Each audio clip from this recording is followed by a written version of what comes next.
सच बोलो 2025 में आप लोगों में से कितने लोग रेगुलर जिम गए और एक्सरसाइज की, लेकिन आपको कोई रिजल्ट्स नहीं मिले।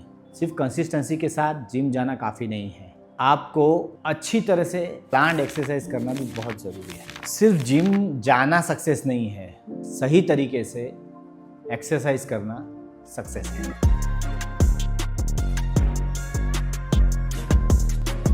पिछले साल 2025 में मैंने भी यही गलती की।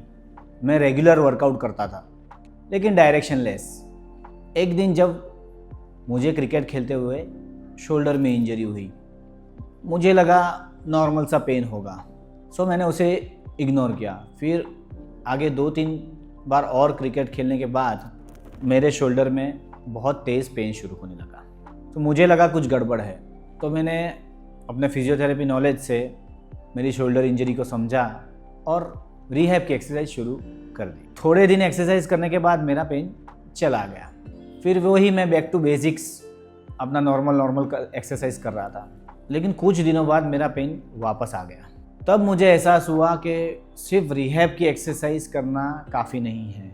एक लिमिट के बाहर अगर हमको पुश देना है, जैसे मैंने क्रिकेट में अपने शोल्डर को दिया, तो उसके लिए proper planned exercise progressive overload के साथ करना बहुत ज़रूरी हो जाता है।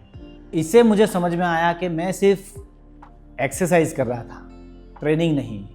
रिहैब जो है वो एक स्टार्टिंग लाइन है, फिनिश लाइन नहीं है।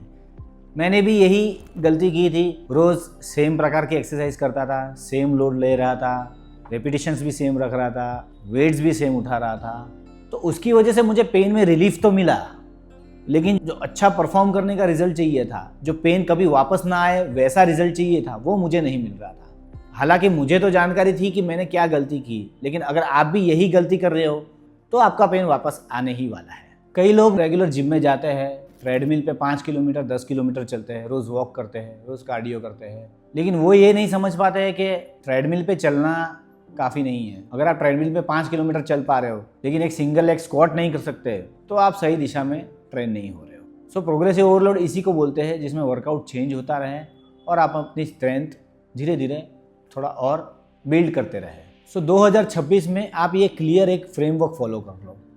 स्टेप 1 में असेसमेंट ले लो, आपकी बॉडी की स्क्रीनिंग करवा लो। दूसरे स्टेप में एक strength training with structure system follow करो। तीसरे स्टेप में एक प्रोग्रेशन रखो। चौथे में रिकवरी पे फोकस करो। और 5वां जो सबसे ज़्यादा ज़रूरी है, अपने वर्कआउट्स को ट्रैक करो, क्योंकि आप मेजर करोगे तो आपको रिजल्ट्स ज़रूर मिलने वाले हैं। आपको डिसाइड करना है कि आप वो इंसान बनोगे जो सिर्फ जिम जाता है, या वो इंसान बनोगे कि जो पर्पसफुली ट्रेन करता है। मैं ये नहीं चाहता हूँ कि जो गलती मैंने की वो आप भी करें, और अगर आप चाहते हो मैं आपको इसमें मदद करूँ, तो मैंने इसके लिए एक स्मार्ट ट्रेनिंग फ्रेमवर्क बनाई है। सो इस फ्रेमवर्क में मैंने ब्रेक डाउन किया है pain management, strength progression, exercise और मिस्टेक्स। सो अगर 2026 में आपको ऐसा कोई प्लान चाहिए तो मेरी फ्री वर्कआउट गाइडलाइन आप डाउनलोड कर सकते हो, जो मैंने कमेंट सेक्शन में दी है। और अगर आप अभी पेन के साथ वर्कआउट कर रहे हो, मेरे साथ एक क्लिनिकल असेसमेंट आप बुक करवा सकते हो, जिसमें मैं आपकी बॉडी स्क्रीनिंग करके दूंगा, जिससे आपकी ट्रेनिंग साइंस बैक्ड और स्मार्टर वे में बनेगी और आपको रिजल्ट्स मिलना आसान हो जाएगा। तो आप नीचे दिए गए नंबर पे व्हाट्सएप कर सकते हो। याद रखिए 2025 में आप सिर्फ रेगुलर जिम में जा रहे थे, लेकिन 2026 में आप ऐसे ट्रेन करोगे कि आपको रिजल्ट्स मिले। उसके लिए आपको सिर्फ कंसिस्टेंट रहना काफ़ी नहीं होगा, आपको स्मार्ट वे में ट्रेन करना पड़ेगा। See you in the next video. Thank you guys.